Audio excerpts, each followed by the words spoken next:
In this video, we'll discover about the importance of joint health. Every time you sprint to catch the bus, score a point against your opposing team, or shoot pool with friends, you're using your extremely functional musculoskeletal system. This means a combination of bones, joints, and muscles get you going where you want to go. But muscles and bones don't work alone. Instead, there are joints that link these together. While bones support your body's entire weight, your muscles pull your bones as you move. Joints are the connecting links that put both bones and muscles in motion. Given the important functions of mobility and movement, it becomes crucial that you take good care of your joints. After all, you put them through so much wear and tear throughout your life. Joints that aren't well taken care of become susceptible to injury, inflammation, and general dislocation.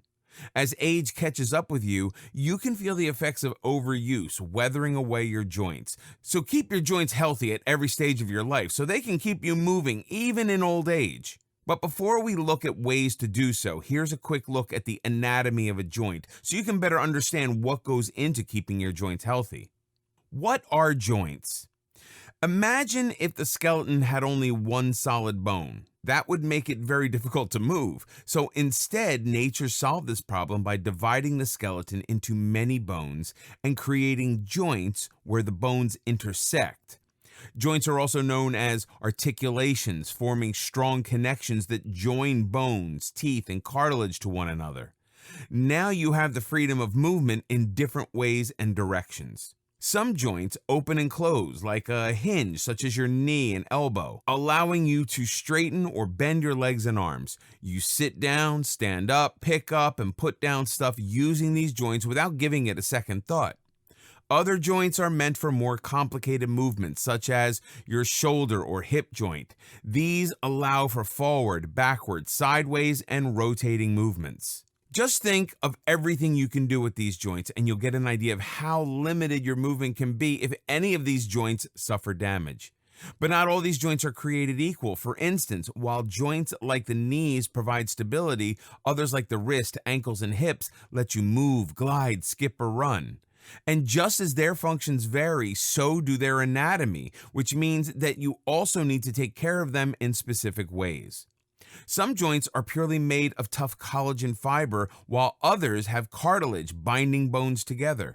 Yet others have something known as synovial fluid in between cartilage pads and the end of articulating bones. So while you may think that all joints can be maintained using the same methods, you may need to rethink your joint health strategy. Let's first take a look at the different types of joints found in the body before discussing how to take care of them. Types of joints and their functions. Each joint is specialized in its shape and structure to control the range of motion between the parts it connects. For easier understanding, you may classify joints based on the function they perform or how much movement they allow. You can also do the same based on the structure of the joint or the material that is present in the joint. This means looking at how the bones are attached to one another. Both categories will let you divide joints into three broad classes.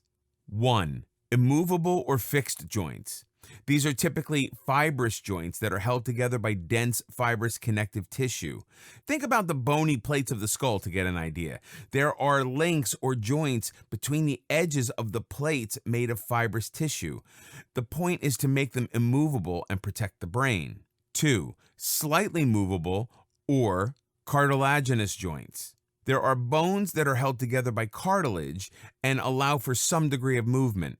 An example could be the spine, where each vertebra is linked by cartilage. With this arrangement, every vertebra moves in relation to the one above or below it, giving the spine its flexibility.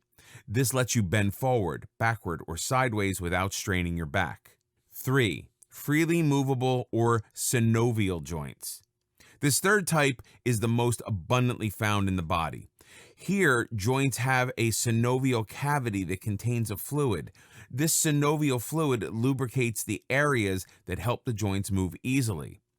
This type of joint allows the greatest range of movement, letting you propel yourself in just about any direction. Examples include your elbows, knees, hips, and shoulders, among others. Synovial joints can further be divided into 6 types, including the following: hinge joints, such as the fingers and toes, ball and socket joints, such as the shoulders and hips, pivot joints, such as the neck, gliding joints, such as the wrist, saddle joints, such as the thumb, planar joints, such as the ankle. Healthy versus painful joints. Unlike many other health conditions where it's not always possible to detect early warning signs of wear and tear, your joints are a different story. In fact, one of the first places where you feel your age is in your joints. In most cases, joint tissues generally develop over time and can make it hard for you to get around in everyday life. When things are going well, you won't feel any discomfort or pain, but if your joints start to give way, you may experience some of the symptoms discussed here. The foremost among these is experiencing joint pain. This may mean you're exerting your joints too much or that you've already worn them out a fair bit. If your joints become sore or tender to touch, it could indicate possible internal inflammation. Remember that inflammation isn't always visible to the eye and may continue for a while internally before symptoms become apparent externally. Likewise, if you experience slow mobility and movement because your joints hurt, consider it another red flag. And if your joints offer little flexibility with reduced range of motion, you may want to get a professional's opinion. Another telltale sign of joint health deterioration is creaking joints. If you hear clicking, creaking, or cracking sounds, or feel that your joints grate every time you move, you should become concerned about possible joint damage. Plus, you should also beware of your joint health if you happen to be overweight. Among other things, excessive weight is also associated with increased inflammation, a leading cause of joint discomfort. If your work involves taxing your joints, such as lifting heavy objects or even sitting for prolonged periods, you can start to develop joint issues as well. And finally, if you or your family has had joint issues in the past, you may be more susceptible to developing certain joint-related conditions.